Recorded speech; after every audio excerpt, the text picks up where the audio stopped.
చదవాలి. మూడో మాట ఏంటి? దుంకములో ఉన్నందరినీ ఓదార్చేవాడు. లూకా సువార్త 7వ అధ్యాయం 13వ వచనం.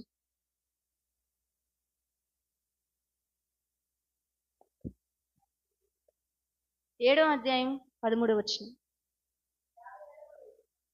చదవాలి. ప్రభు ఆమెను చూసి ఆమె ఎందుకు కనికరపడి ఏడవద్దని ఆమెతో చెప్పి దగ్గరకు వచ్చి పాడిన ముట్టగా మోయిచుండి వారు నిలిచిరి. చాలమ్మా. ఎవరామా? విధవరాలు. భర్తను కోల్పోయింది, కళ్ళ ముందు బిడ్డను కూడా కోల్పోయింది. భర్తను కోల్పోయి ఉంది, బిడ్డే బ్రతుకుతుంది. బిడ్డే నా సర్వస్వం, బిడ్డతోనే ఇంక నేను సంతోషంగా ఉండగలుగుతాను. వాడు ఎదిగి పెద్దవాడు అవుతే చాలు, వాడు జాబ్ చేస్తే చాలు, వాడు సెటిల్ అవుతే చాలు అని బ్రతుకుతున్న టైంలో ఆ బిడ్డ కూడా చనిపోయాడు, ఆ కుమారుడు కూడా చనిపోయాడు. ఎంత బాధ అండి! ఆ కుమారుడు కూడా చనిపోయాడు. అంతమంది బంధువులు ఉన్న అక్కడ ఒక్కళ్ళు కూడా ఆమెను ఓదార్చలేకపోయారు, ఒక్కళ్ళు కూడా ఆమెను ఆదరించలేకపోయారు, ఒక్కళ్ళు కూడా ఆమె కన్నీటి ఆపలేకపోయారు. కానీ ప్రభు ఆమెని చూచి ఆమె యందు కనికరపడి ఏం చేశాడు? ఏడవద్దమ్మా అని. ఈ రోజున నువ్వు ఏడుస్తుంటే ఇంకా ఏడు, ఇంకా ఏడు, ఇంకా ఏడు అని ఇబ్బంది పెడుతున్నారా? బాధ పెడుతున్నారా? ఏడవద్దమ్మా, నేను నీకు ఉన్నాను కదా అని ఆదరించేవారు లేరని బాధపడుతున్నావా? పలకరించేవారు లేరని బాధపడుతున్నావా? 10 మంది ఉన్నా ఒంటరిగా ఉంది నా బ్రతుకని బాధపడుతున్నావా? ఈ రోజున నువ్వు దుంకములో ఉండి మాటలు వింటుంటే నా దేవుడు నీతోనే మాట్లాడుతున్నాడు, నీతోనే మాట్లాడుతున్నాడు. బిడ్డని కోల్పోయింది, భర్తని కోల్పోయింది, ఎటు వెళ్ళాలో తెలియని పరిస్థితి, ఏం చేయాలో తెలియని పరిస్థితి. అందరూ నిన్ను బాధ పెట్టే వాళ్ళే ఉన్నారు, కానీ ఒక్కళ్ళు నిన్ను పలకరించే వాళ్ళు లేరని బాధపడ మాకు. ఆ ఒక్కడే ఓదార్చువారు ఒకడున్నారని వాస్తవం తెలుసునా? ఓ నేస్తమా, ఈ శుభవార్త తెలియునా? నిన్ను ఓదార్చేవారు ఎవ్వరూ లేరని బాధపడ మాకు. నిన్ను ఓదార్చడానికి ఒకడున్నాడు. ఆ సహోదరిని ఓదార్చిన వాడు నిన్ను ఓదార్చలేడా? నిన్ను ఓదార్చలేడా? రాత్రంతా ఏడ్చుకుంటున్నావు, అంధకారం అయిపోయింది బ్రతుకు, రాత్రంతా ప్రార్థనలో గడుపుతానే ఉంటున్నావు. నా బ్రతుకేంటయ్యా, నా పరిస్థితి ఏంటయ్యా, బిడ్డల పరిస్థితి ఏంటయ్యా, ఎవరికేం సమాధానం చెప్పాలయ్యా? నా భర్త తాగొద్దన్న నా తాగుతున్నాడు, ఆరోగ్యం కోల్పోతున్నాడు, ఏందయ్యా నా పరిస్థితి అని రోజు ఏడుస్తున్నావు, రోదన చేస్తున్నావు. దుంకముతో ఈరోజు నువ్వు దేవుడి సన్నిధిలో వచ్చి కూర్చున్నావు. ఆయన నీతోనే మాట్లాడుతున్నాడు. నీ హృదయంలో ఎంత దుంకమైతే ఉందో, కదుపుతే పెద్దగా ఏడ్చేయాలనుందా నీకు? ఆ బాధలు, ఆ వేదన తట్టుకోలేక బిగ్గరగా ఏడ్చి ప్రార్థన చేస్తే నా కార్యం జరిగిద్దేమో, బిగ్గరగా కేకలు వేస్తే నాకు స్వస్థత వచ్చిద్దేమో, బిగ్గరగా కేకలు వేసి ప్రార్థన చేస్తే నా భర్త మారుతాడేమో, ఏడవాలుందా? బిగ్గరగా ఏడ్చేయాలనుందా? ఆ దుంకము నుంచి విడుదల పొందుకోలేకపోవట్లేదా? ఎంతకాలం అయ్యా, ఇంకెంతకాలం అయ్యా, ఇంక నా బ్రతుకంతా ఏడవడమేనా? నా బ్రతుకంతా కన్నీళ్ళేనా? నా జీవితంలో సంతోషం ఉండదా? నా జీవితం కట్టబడదా? నా భర్త మారడా? ఎప్పుడు కోర్టు కేసుల చుట్టూ తిరగడమేనా? ఎప్పుడు హాస్పిటల్ చుట్టూ తిరగడమేనా? ఎప్పుడు ఒకరికి చేయి చాపడమేనా? ఎప్పుడు ఇదేనా నా బ్రతుకు? నాలో ఏ ప్రాబ్లం ఉందో నాకు తెలియదు, నా భర్తలో ఏం ప్రాబ్లం ఉందో నాకు తెలియదు, ఎందుకు పిల్లలు పుట్టట్లేదు అర్థము కాదు. కానీ నా భర్త పెట్టి టార్చర్ భరించలేకపోతున్నా, నా అత్త మామలు పెట్టి టార్చర్ భరించలేకపోతున్నా అని దుంకంలో ఈ మాటలు వింటున్నావా?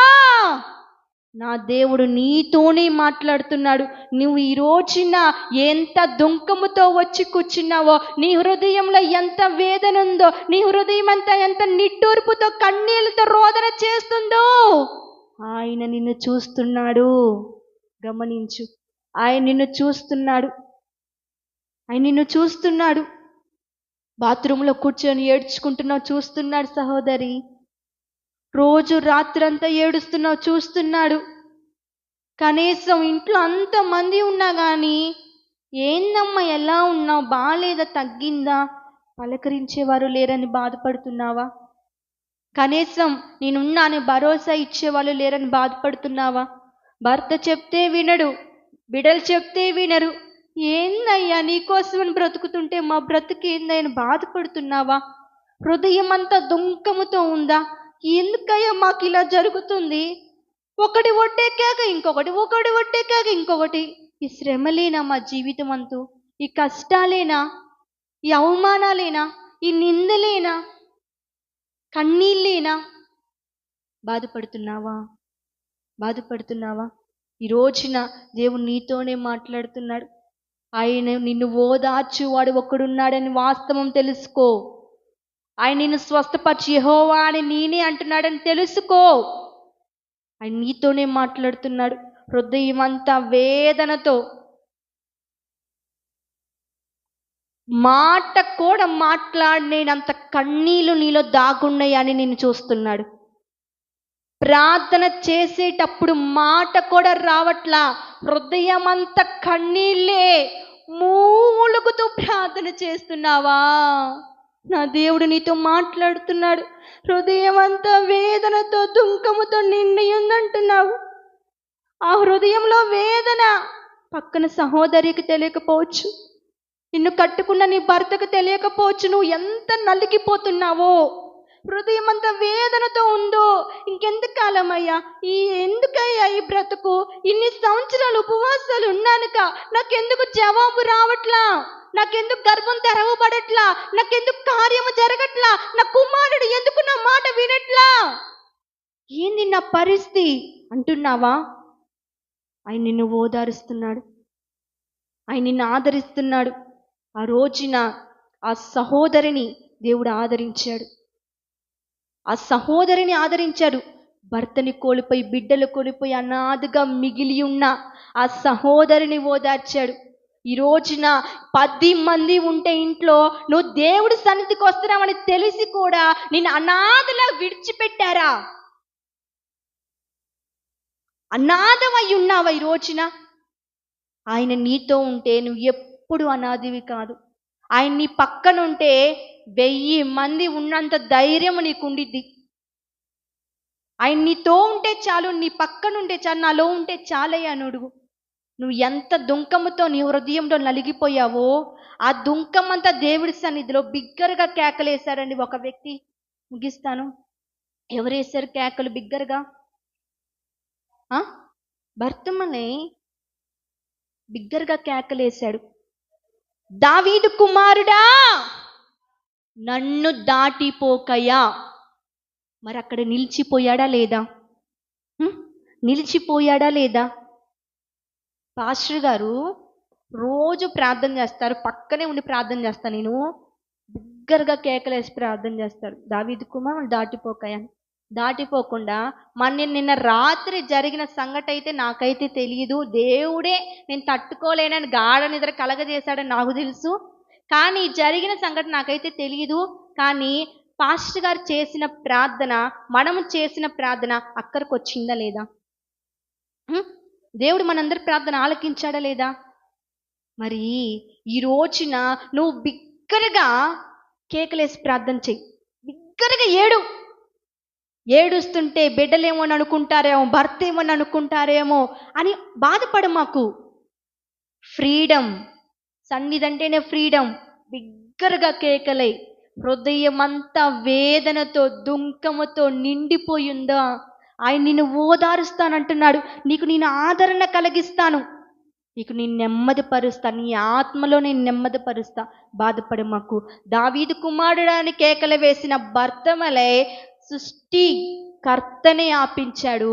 మరి ఈ రోజున నిన్ను ఓదారుస్తానంటున్న దేవుడు కేకలవే, నీకున్న సమస్య ఈ రోజే తీర్చబడుతుంది. నీకు ఈ రోజు నుంచే మంచి రోజులు రాబోతున్నాయి అని నమ్ము.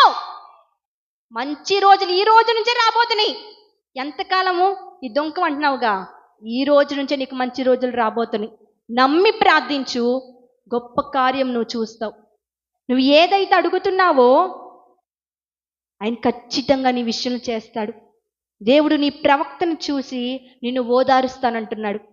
దేవుడు నీ ప్రవక్తను చూచి నిన్ను ఓదారుస్తాడు. నువ్వు దేవుడి సన్నిధికి వచ్చినప్పుడు ఈ ప్రవక్త జాగ్రత్తగా చూసుకొనిరా. నిన్ను స్వస్థత లేదంటున్నావుగా, నేను స్వస్థపరిచి హోను నేనే నిన్ను నడిపిస్తా, నేను ఓదారుస్తా. ప్రార్థన చేసుకుందాం, అందరం మోకరిద్దామండి, ప్రార్థన చేసుకుందాం. నిన్ను ఓదార్చు వారు ఎవరు లేరంటున్నావుగా, ఆయన ఒకరు ఉన్నారు నిన్ను ఓదార్చడానికి.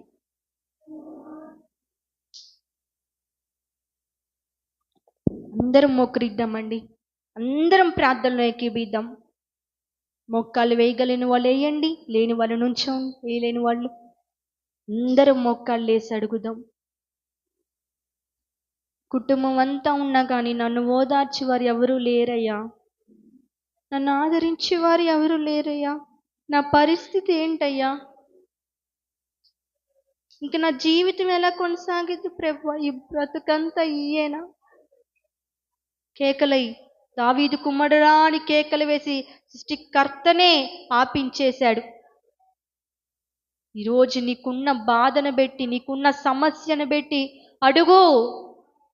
ఓదార్చువారు ఎవరు లేరు ప్రభువా, ఆదరణ చూపించేవారు ఎవరు లేరయ్యా.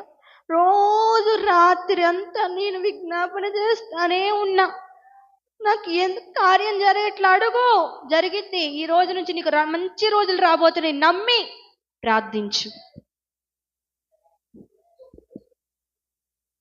స్తోత్రము నాయన, మహాపరిశుద్ధుడైన ప్రేమగల తండ్రి, నామానికి ఘనమైన స్తోత్రాలయ్యా. నీ గొప్ప కృపతో నాయన ఈరోజు వాగ్దానం ద్వారా మాతోనే మాట్లాడావయ్యా. నిజముగా నాయన మమ్మల్ని బలపరిచినందుకు నీకు వందనాలు ప్రభువా. అవును నాయన, ఓదార్చి వారు ఒక్కరును లేరప్పుడు నేను నిన్ను ఓదారుస్తానని మాట్లాడిన దేవుడు నాయన. అయా, నీ ప్రవక్తను చూచి నువ్వు దేవుడి సన్నిధికి రామంటున్నావు ప్రభువా. నీ సన్నిధికి వచ్చేటప్పుడు మా యొక్క ప్రవక్తను మేము సరి చేసుకోవాలి ప్రభువా. మేము నీ వాక్యానుసారంగా జీవించగలగాలి ప్రభువా. అయా, నీ కృపను చూపించండి నాయన. అయా, 5 మోసుకొచ్చిన వ్యక్తిని నాయన, పడక మీద ఉన్న వ్యక్తిని నువ్వు నాయన నువ్వు క్షమించిన దేవుడు, స్వస్థపరిచిన దేవుడు, ఆ బిడ్డని నడిపించిన దేవుడు కదా ప్రభువా. మా ప్రియ బిడ్డలు ఎంతగానో నీ సన్నిధిని ఉంగిస్తున్నారయ్యా, ఎంతగానో కన్నీటితో రోదన చేస్తున్నారు. బిడ్డను ఓదార్చయ్యా, ఓదారుస్తానన్న దేవుడు కదయ్యా, ఓదార్చండి. బిడ్డలు ఏ సమస్యలు బట్టి నీ సన్నిధిలో మొరపెడుతున్నారో ఆ యొక్క అంశాలను ఈ రోజే ఈ క్షణమే తీర్చబడును గాక. మీరు సహాయం చేయండి అయ్యా. మీ గొప్ప కార్యం బిడ్డల పట్ల జరిగించమని ప్రార్థిస్తున్నాం. ఈ ఉపవాస ప్రార్థనలో ముగింపు లోపల మేమందరం గొప్ప కార్యాలు చూడాలి, నువ్వు జరిగించమని ప్రార్థిస్తున్నాము నాయన. నీ నామానికి మీరు మరింత మహిమ తెచ్చుకోండి అయ్యా. మహిమ, ఘనత, ప్రభావాలు మీరు మాత్రమే పొందురని తదుపరి యేసుక్రీస్తున్నాం బిడ్డ ప్రార్థించి అడిగి వేడుకొంచున్నాం మా పరమ తండ్రి. ఆమేన్. అందరికీ వందనాలండి.